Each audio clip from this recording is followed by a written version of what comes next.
Hello everybody, मैं LK. Prajapati YouTube channel में आपका फिर से स्वागत करता हूं। आज क्लास 10 के फिजिक्स का टॉपिक है चिन्ह परिपाटी साइन कन्वेंशन। चिन्ह परिपाटी साइन कन्वेंशन के बारे में आज हम लोग पढ़ते हैं। चिन्ह में होगा क्या कि चिन्ह दर्शाना है, इसमें कि पॉजिटिव होगा कि या निगेटिव होगा, उसके बारे में दर्शाना है।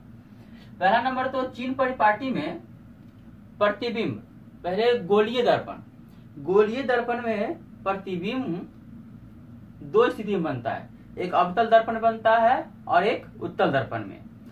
अवतल दर्पण और उत्तल दर्पण गोलीय दर्पण का ही प्रकार है। तो पहले चिन्ह परिपाटी को समझते हैं हम लोग कि चिन्ह परिपाटी आखिर होता क्या है। तो चिन्ह परिपाटी जो होती है कि गोलीय दर्पण द्वारा किसी भी वस्तु में प्रतिबिंब कभी दर्पण के सामने बनता है तो कभी दर्पण के पीछे बनता है। इन दोनों स्थितियों में अंतर स्पष्ट करने के लिए एक परिपाटी का उपयोग किया जाता है, जिसे हम लोग चिन्ह परिपाटी कहते हैं। जैसे कि देखिए, ये हमारा कोई अवतल दर्पण है, ये मेरा अनंत है, ये कोई वस्तु है और ये हमारा वक्रता केंद्र है और ये हमारा क्या है, फोकस है। तो कभी प्रतिबिंब जो बनता है ना, कभी प्रतिबिंब ये बाई साइड हो गया और ये दाईं साइड हो गया, इसको आगे बोलते हैं, इसको पीछे बोलते हैं। प्रतिबिंब जो बनता है कभी दर्पण के आगे बनता है तो कभी दर्पण के पीछे बनता है। आगे और पीछे जो प्रतिबिंब बनता है, इन दोनों स्थितियों को अंतर स्पष्ट करने के लिए एक परिपाटी का उपयोग किया जाता है, जिसे चिन्ह परिपाटी कहते हैं। जैसे कि अगर प्रतिबिंब का निर्माण के बारे में अगर आप लोगों को दिक्कत होगा तो आप पिछला वीडियो में हमने बताया था कि अवतल दर्पण और उत्तल दर्पण द्वारा बना प्रतिबिंब का निर्माण बताए थे। आपको लिंक डिस्क्रिप्शन बॉक्स में मिल जाएगा, तो आप लोग पढ़ लीजिएगा। कि देखिए, कभी दर्पण के आगे बना तो कभी दर्पण के पीछे बना, और इन्हीं दोनों स्थितियों का अंतर स्पष्ट करने के लिए एक परिपाटी का उपयोग किया जाता है, जिसे चिन्ह परिपाटी कहते हैं। इसको दाईं साइड बोलते हैं, इसको बाईं साइड बोलते हैं, इसको आगे बोलते हैं, इसको पीछे बोलते हैं, इसको ऊपर बोलते हैं और इसको नीचे बोलते हैं। ठीक है, तो पहले डिफिनीशन बातें हैं। डिफिनीशन साथ तो आप लोग को पूरे समझ में आ जाएगा कि चिन्ह परिपाटी किसे कहते हैं, साइन कन्वेंशन किसे कहते हैं। तो गोलीय दर्पण द्वारा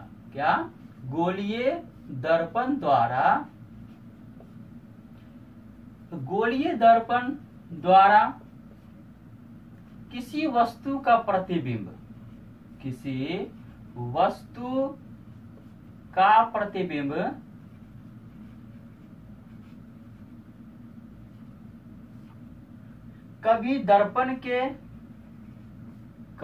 कभी दर्पण के सामने कभी दर्पण के आगे बनता है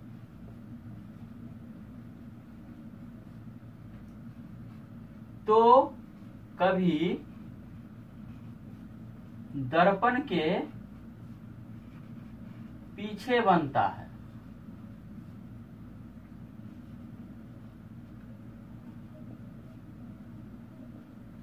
गोलीय दर्पण द्वारा किसी वस्तु का प्रतिबिंब कभी दर्पण के सामने बनता है तो कभी दर्पण के पीछे बनता है।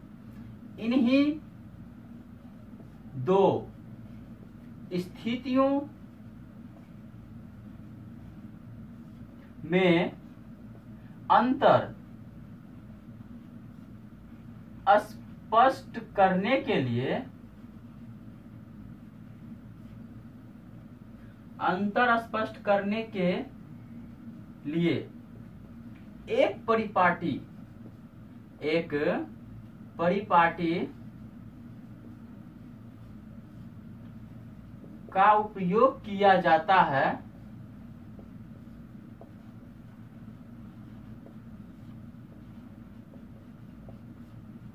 जिसे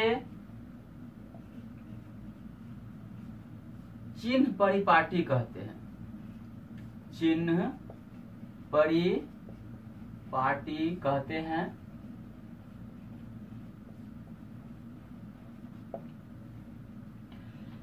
गोलीय दर्पण है। गोलीय दर्पण द्वारा बना प्रतिबिंब, गोलीय दर्पण द्वारा किसी वस्तु का बना प्रतिबिंब कभी दर्पण के आगे बनता है तो कभी दर्पण के पीछे बनता है। इन्हीं दोनों स्थितियों में अंतर स्पष्ट करने के लिए एक परिपाटिका का उपयोग करते हैं जिसे हम लोग क्या कहते हैं, चिन्ह परिपाटी कहते हैं। अब आजकल इसे चिन्ह परिपाटिका का अन्य नाम निर्देशांक, आजकल इसका जो नाम है इसे आजकल इसमें बोला जाता है निर्देशांक चिन्ह परिपाटी। चिन्ह परिपाटी आजकल इसे निर्देशांक चिन्ह परिपाटी बोला जाता है। अब जो है कि चिन्ह परिपाटिका का कुछ नियम होता है, 4-5 जो नियम है वो नियम देखते हैं, उसके बाद हम लोग फिगर से अच्छी तरह समझेंगे। तो नियम है पहला चिन्ह परिपाटिका का नियम। नियम पहला है कि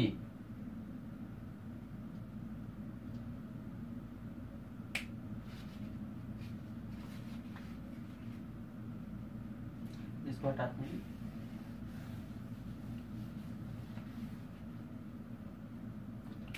एक फिगर यहां पे छोटा सा ड्रॉ कर लेते हैं।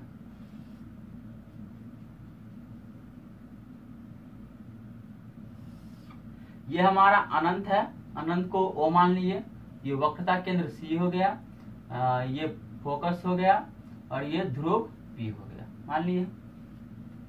चलिए नियम देखिए। नियम पहला चिन्ह परिपाटिका का नियम है।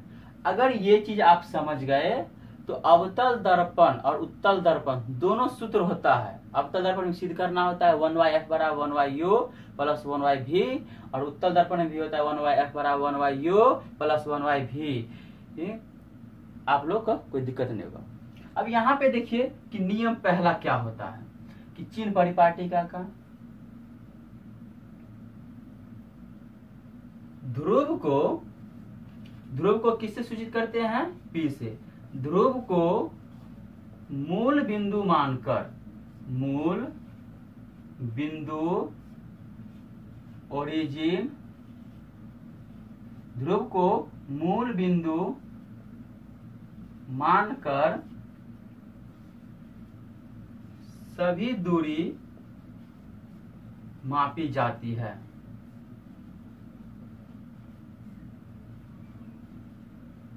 हमने पहले भी बताया था वीडियो में कि कोई भी चीज का जो कार्य हम लोग करेंगे ध्रुव से ही करेंगे। तो इसमें पहला नियम है चिन्ह परिपाटिका का पहला नियम कि ध्रुव को मूल बिंदु मानकर सभी दूरी मापेंगे। ये यहाँ पे ध्रुव है, ध्रुव को P से सूचित करते हैं हम लोग। तो ध्रुव को ही मूल बिंदु मानकर सभी दूरी मापेंगे। कहाँ से, जैसे कि इधर मापेंगे, फिर इधर मापेंगे, ठीक है। इधर दूरी मापेंगे और इधर मापेंगे, ऊपर की ओर नीचे की ओर हम मापेंगे। किसको मूल बिंदु मानना है, ध्रुव को मूल बिंदु मानकर सभी दूरी मापेंगे। नियम दूसरा हो जाएगा कि आपतित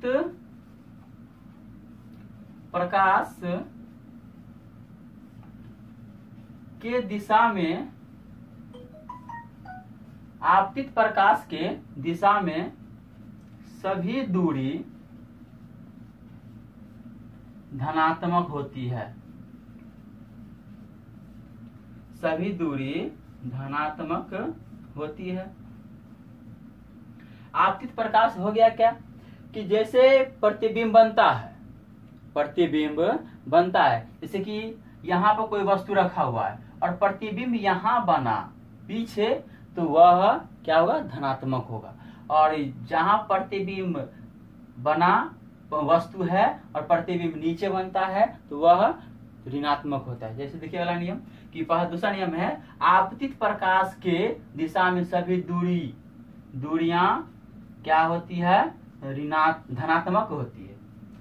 तीसरा पॉइंट है कि आपतित प्रकाश के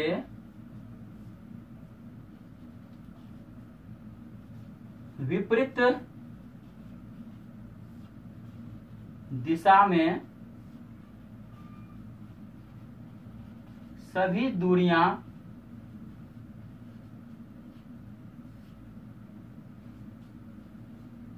ऋणात्मक होती है।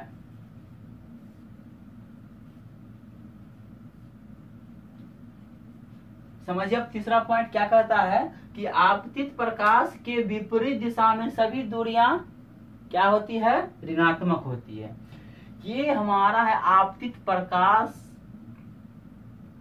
प्रकाश के दिशा में, तो ये तो दिशा हो गया और इसके जो विपरीत हो गया, ये सामने हो गया और ये क्या हो गया, विपरीत हो गया। ये सामने हो गया और ये क्या हो गया, विपरीत हो गया। तो आपतित प्रकाश के दिशा में सभी दूरियां क्या होगी, धनात्मक, और आपतित प्रकाश के विपरीत दिशा में सभी दूरी क्या होगी, ऋणात्मक। प्रतिबिंब अगर यहाँ बनेगा तो धनात्मक होगा और यहाँ बनेगा तो ऋणात्मक होगा। ये सामने हो गया और ये क्या हो गया, विपरीत। अब तीसरा पॉइंट हो गया। अब चौथा पॉइंट हम लोग देखते हैं। देखिए चौथा पॉइंट क्या कहता है कि मुख्य अक्ष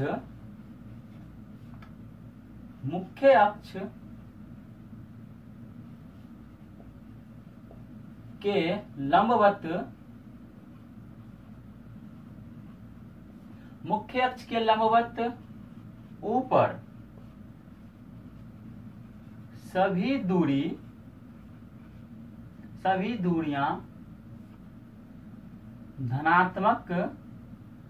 दूरियां धनात्मक पॉजिटिव मानी जाती है।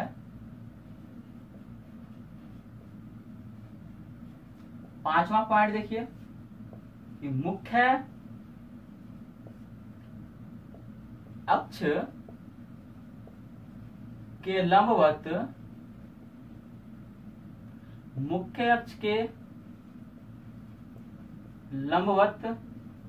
नीचे सभी दूरियां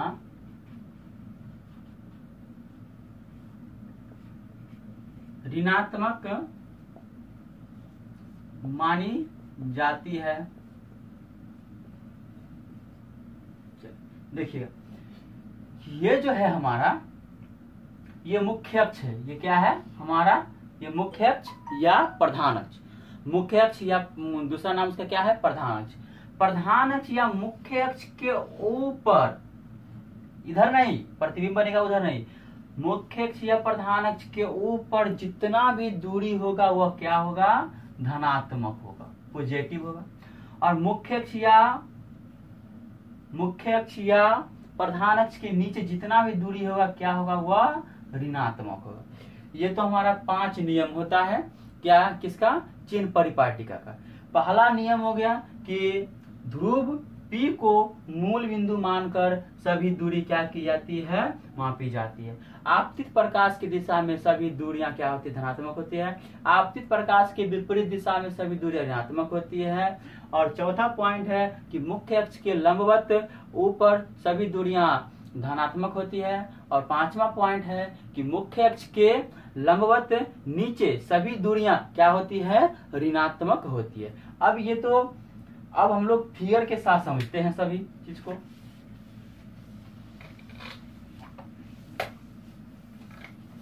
कि आप लोग सोच रहे होंगे सर ये क्या क्यों पढ़ा रहे हैं, इसमें किसका उपयोग होगा। तो हम लोग दर्पण सूत्र जब भी सिद्ध करेंगे ना तो चिन्ह परिपाटिका का उपयोग होगा कि वहां पे प्लस कौन होगा, माइनस कौन होगा, निगेटिव और पॉजिटिव के बारे में हम लोग को जानना पड़ेगा। ये हमारा कोई अवतल दर्पण है, हम अवतल दर्पण मान लीजिए। ये अनंत है, क्या है, अनंत। ये कोई वस्तु ए मान लिए, सॉरी ओ मान लिए कोई वस्तु, ये सी हो गया वक्रता केंद्र और ये हो गया फोकस। ठीक है, इसको हम लोग दाई कहे,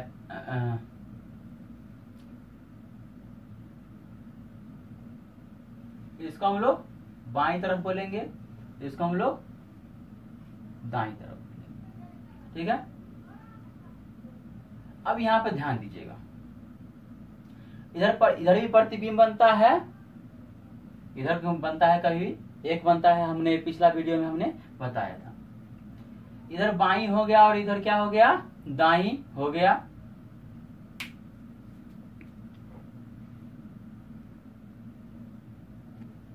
देखिए कि ये बाईं और दाईं हो गया, ये हमारा कोई वस्तु है, ये हमारा वक्रता केंद्र है और ये हमारा क्या है, फोकस दूरी है। अब यहाँ पे समझने का प्रयास कीजिएगा, और ये हमारा क्या है, ध्रुव है। ध्रुव को P से सूचित करते हैं, फोकस को F से सूचित करते हैं, वक्रता केंद्र को C से सूचित करते हैं। अब यहाँ पे आप लोग समझने का प्रयत्न कीजिएगा कि ध्रुव से कहा, ध्रुव से बाईं ओर जितना भी वस्तु रहे, प्रतिबिंब रहे, कुछ भी रहे, सभी धनात्मक होगी। क्या होगी, धनात्मक होगी। ये शॉर्ट तरह से समझने का तरीका है। और ध्रुव से बाईं तरफ, कहा, ध्रुव से बाईं तरफ जितना भी दूरियां होगी वह ऋणात्मक होगी। क्या होगी, ऋणात्मक। जैसे कि आप समझिए, आप लोग इसमें कैसे होगा, जैसे कि वस्तु की दूरी, मान लीजिए ये फोकस है, तो फोकस की दूरी क्या होगा, फोकस की दूरी माइनस में होगा। यहाँ पर क्या हो जाएगी, फोकस दूरी बराबर हो जाएगा माइनस। अब ये वक्रता केंद्र है ना, तो वक्रता केंद्र हो जाएगा अभी किसमें, माइनस में हो जाएगा। अब ये वस्तु है ना, तो वस्तु की दूरी को u से सूचित करते हैं, वस्तु की दूरी को u से सूचित करते हैं। और यहाँ पर ध्यान दीजिए कि ये जो है ध्रुव, ध्रुव से किस साइड है, दाईं तरफ है या बाईं तरफ है। पहले एक यहाँ समझिए, पहले आप लोग फोकस दूरी, फोकस दूरी, वस्तु की दूरी,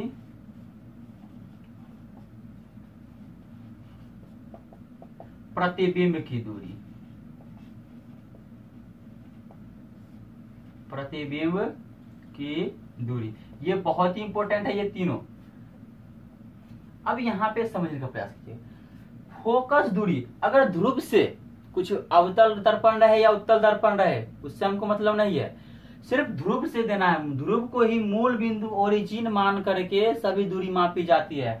मूल बिंदु से दाईं तरफ होगा सभी दूरी धनात्मक, और मूल बिंदु से सभी दूरी हो जाएगा ऋणात्मक, दाईं तरफ, बाईं तरफ ऋणात्मक हो जाएगी। अब यहाँ पे ध्यान दिया कि फोकस दूरी को F से सूचित करते हैं, वस्तु की दूरी को U से सूचित करते हैं, और प्रतिबिंब की दूरी को V से सूचित करते हैं। फोकस दूरी को F से, वस्तु की दूरी को U से, प्रतिबिंब की दूरी को V से सूचित करते हैं। अब यहाँ पे यह समझने वाला तरीका है कि तीनों धनात्मक कब होगा, तीनों ऋणात्मक कब होगा, ये समझने की वाली अब बात है यहाँ पे। कि अब यह समझिएगा कि वस्तु, कोई भी चीज तो मापेंगे, कहाँ से मापेंगे, ध्रुव से ही मापेंगे। जब ध्रुव से जो मापेंगे, ध्रुव से बाईं तरफ, कहाँ, ध्रुव से बाईं तरफ जितना भी चीज रहेगा सभी चीज हो जाएगी वह क्या, निगेटिव। जैसे कि ये वस्तु है, यहाँ पर ही, यहाँ पर कोई वस्तु को रखते हैं, ये वस्तु हो गया। चलिए ये प्रतिबिंब कोई बना रहे हैं, ये हमारा प्रतिबिंब बना, ठीक है। आप ध्यान दीजिएगा, तो ये जो हमारा वस्तु है दाईं तरफ है कि बाईं तरफ, बोलिए, बाईं तरफ है। तो वस्तु की दूरी को तो U से सूचित करते हैं, तो चिन्ह चिन्ह चिन्ह परिपाटी में चिन्ह क्या हो जाएगा, यहाँ पे माइनस होगा। क्या होगा, चिन्ह माइनस होगा। अब प्रतिबिंब नीचे बन रहा है कि ऊपर बन रहा है कि दाईं तरफ बन रहा है कि बाईं तरफ बन रहा है, कहाँ बन रहा है, प्रतिबिंब नीचे बन रहा है ना। बताए थे कि यह मुख्य अक्ष या प्रधान अक्ष, इसको पूरा को हम लोग कहेंगे मुख्य अक्ष या प्रधान अक्ष के लंबवत ये लंबवत है। क्या है ये? लंबवत। नीचे, नीचे अगर प्रतिबिंब बनता है, नीचे प्रतिबिंब बनता है तो उसका चिन्ह क्या हो जाएगी? माइनस होगा, इसलिए प्रतिबिंब क्या हो जाएगा? माइनस। ऊपर की ओर जाएंगे तो क्या हो जाएगा? प्लस। दाईं तरफ क्या आएंगे? अगर दाईं तरफ प्रतिबिंब बना, दाईं तरफ प्रतिबिंब बना तो प्रतिबिंब का चिन्ह क्या हो जाएगा? प्लस हो जाएगा। अगर बाईं तरफ नीचे प्रतिबिंब बना तो नेगेटिव होगा। अब यहाँ फोकस दूरी देखिए, फोकस दूरी मूल बिंदु से किस तरफ है? फोकस जो है हमारा, फोकस मूल बिंदु यानी कि ध्रुव से किस तरफ है? बाईं तरफ की दाईं तरफ? तो बाईं तरफ है ना, तो बाईं तरफ जो हमारा ये फोकस है, तो ये फोकस का भी चिन्ह क्या हो जाएगा? माइनस में हो जाएगा। ये कोई दिक्कत? अवतल दर्पण में प्रतिबिंब अगर दाईं तरफ बनेगा तो उसका प्रतिबिंब प्लस होगा, बाईं तरफ बनेगा तो माइनस हो जाएगा। अब उत्तल दर्पण में ले लेते हैं, जैसे कि उत्तल दर्पण हो गया, ये कोई अनंत है, ये वस्तु कोई ए मान लीजिए, ओ मान लीजिए वस्तु, और ये हमारा ध्रुव, प्रधान ध्रुव हो गया, और ये हमारा वक्रता केंद्र हो गया, और ये हमारा क्या हो गया? फोकस हो गया। कोई भी दूरियां मूल बिंदु से ही मापेंगे। तो अब ये अवतल उत्तल दर्पण है, तो उत्तल दर्पण ये हो गया हमारा बाईं तरफ, ये हो गया दाईं तरफ। इसको बोलेंगे नीचे, इसको नीचे बोलेंगे, इसको ऊपर बोलेंगे। तो मूल बिंदु से बाईं तरफ सभी दूरियां ऋणात्मक, मूल बिंदु से दाईं तरफ सभी दूरियां धनात्मक, और ये हो जाएगा कि ऊपर मूल बिंदु से ऊपर जाएंगे, प्रधानक से ऊपर तो धनात्मक, और नीचे तो ऋणात्मक। अब उत्तल दर्पण में समझिएगा कि फोकस दूरी क्या होगा। फोकस दूरी को एफ से सूचित करते हैं, वस्तु की दूरी, वस्तु की दूरी को यू से सूचित करते हैं, प्रतिबिंब की दूरी। प्रतिबिंब बनाने का डिटेल और कॉन्सेप्ट मैंने पिछला वीडियो में बता दिया था।